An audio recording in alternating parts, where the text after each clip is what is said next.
तो दोस्तों, कहते हैं कि अगर आपको लाइफ में कुछ बड़ा अचीव करना है तो उसकी शुरुआत एक छोटे से स्टेप से होती है। आज की ये स्टोरी सुनकर आपको सच में यकीन हो जाएगा कि अगर आपको कुछ बड़ा करना है तो ज़रूरी नहीं कि आप कोई बड़ा स्टेप लें, आप एक छोटे से स्टेप से शुरुआत करके भी कुछ बड़ा कर सकते हैं।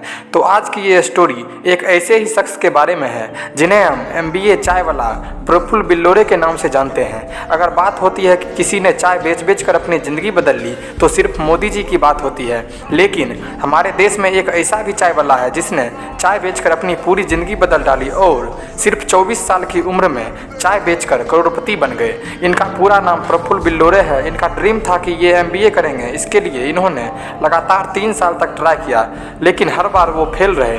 ऐसा नहीं था कि वो पढ़ाई में बहुत ज़्यादा कमज़ोर थे, पढ़ाई में बहुत अच्छे थे और लगातार हर दिन 6 से 7 घंटा पढ़ाई भी करते थे। फिर भी वो इतनी पढ़ाई करने के बाद भी वो लगातार 3 बार एग्ज़ाम में फेल हो गए, जिसके कारण वो बहुत ज़्यादा उदास हुए और कुछ दिनों के लिए उन्होंने अपने आप को एक कमरे में बंद कर लिया।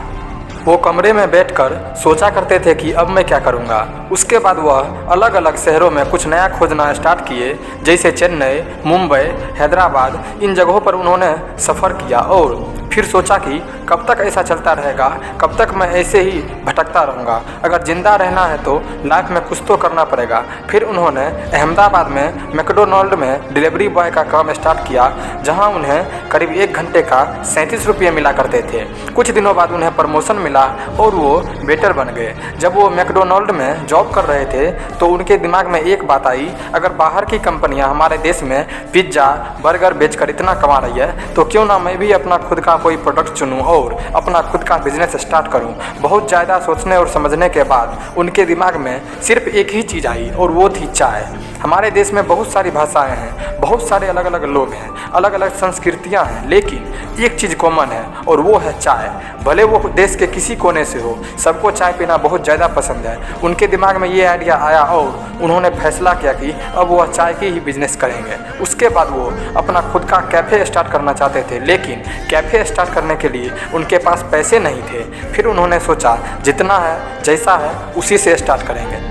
फिर उन्होंने चाय का स्टॉल लगाने का फैसला किया, जिनके लिए उन्हें बर्तन, स्टॉल और दूसरी ज़रूरत की सामान चाहिए थी और उनके पास वो सब सामान खरीदने तक के पैसे नहीं थे। फिर उन्होंने अपने पापा से झूठ बोलकर 1500 रुपये मांगे और उन्हीं पैसों से उन्होंने ज़रूरत का सामान खरीदा और अपने स्टॉल की शुरुआत की। जब उन्होंने स्टार्ट किया तो उनके दोस्तों ने बहुत मजाक बनाया, उन्हें चिढ़ाया और उन्हें बहुत ज़्यादा डिमोटिवेट किया, पर उन्हें इस बात का कोई फ़र्क नहीं पड़ा और अपने काम को लगातार करते रहे। जब उनका पहला दिन था तो उनकी एक भी चाय नहीं बिकी, उनके यहाँ एक भी ग्राहक नहीं आया। फिर उन्होंने सोचा कि प्रमोशन करना चाहिए, तो फिर उन्होंने अपने चाय के स्टॉल का प्रमोशन किया और उन्होंने दूसरे दिन सिर्फ 5 कप चाय बेची।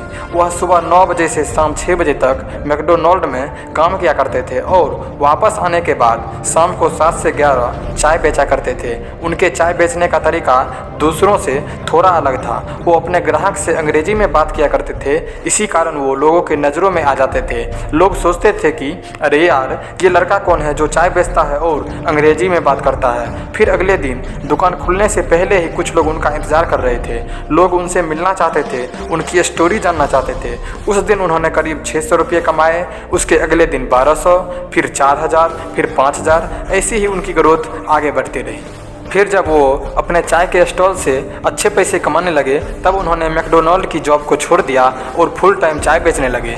सब कुछ ठीक चल रहा था, लेकिन हमेशा ऐसा नहीं होता है। अगर आज आपका अच्छा टाइम चल रहा है तो कल बुरा टाइम भी आएगा। ऐसा ही उनके साथ भी हुआ। उनका बिजनेस जब ग्रो कर रहा था तो आसपास के दुकान वाले उनसे जलने लगे और उनका दुकान बंद करवा दिया, जिसके कारण वो पूरी तरह से टूट गए और सोचने लगे कि कहीं मैंने चाय का स्टॉल खोलकर गलत फैसला तो नहीं ले लिया। लेकिन जो उनके अच्छे कस्टमर थे वो उन्हें सोशल मीडिया के थ्रू मैसेज किया करते थे कि आपने दुकान क्यों बंद कर दी, और उन्हें बोला करते थे कि आप अपना दुकान फिर से स्टार्ट कीजिए। उसके बाद उन्होंने सोचा कि क्यों ना फिर से स्टार्ट किया जाए। उसके बाद उन्होंने अहमदाबाद में जगह ढूंढना स्टार्ट किया जहां से उन्हें कोई हटा ना सके और उन्होंने हॉस्पिटल के सामने एक जगह किराए पर लिया, जिसके लिए उन्हें हर महीने 10,000 रुपये देने पड़ते थे। जब उन्होंने अपना नया स्टॉल लगाया तब उन्होंने अपने दुकान का नाम रखा था MBA चाय वाला, और यहीं से उनका नाम MBA चायवाला पड़ा।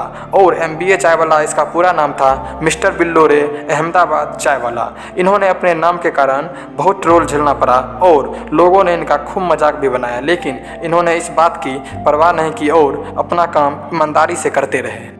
धीरे धीरे इनकी ग्रोथ होती रही। अपने स्टॉल पर ही कुछ प्रोग्राम किया करते थे, जैसे एंटरप्रेन्योरशिप, प्राकृतिक आपदाएं या फिर कुछ सामाजिक मुद्दे जिन पर चर्चाएं होती थी और लोग अपना अपना ओपिनियन रखते थे।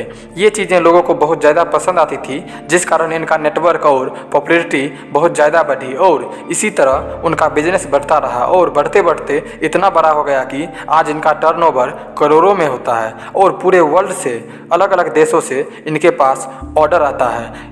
इन्होंने अपने करियर की शुरुआत सिर्फ 20 साल की एज में की थी और आज इन कुछ सालों में उन्होंने ज़बरदस्त सक्सेस हासिल की। यह अपने कुछ दिए गए इंटरव्यू में बताते हैं कि इनकी जर्नी इतनी भी आसान नहीं थी। जब वो अपनी पुरानी वाली स्टॉल चला रहे थे तब उन्हें इसके लिए कई बार जेल भी जाना पड़ा था और लोग उन्हें बहुत ज़्यादा ट्रोल भी किया करते थे और इनके घर वालों को भी बहुत ज़्यादा ट्रोल किया जाता था कि तुम्हारा लड़का तो चाय बेचता है, क्या करेगा वह ज़िंदगी में।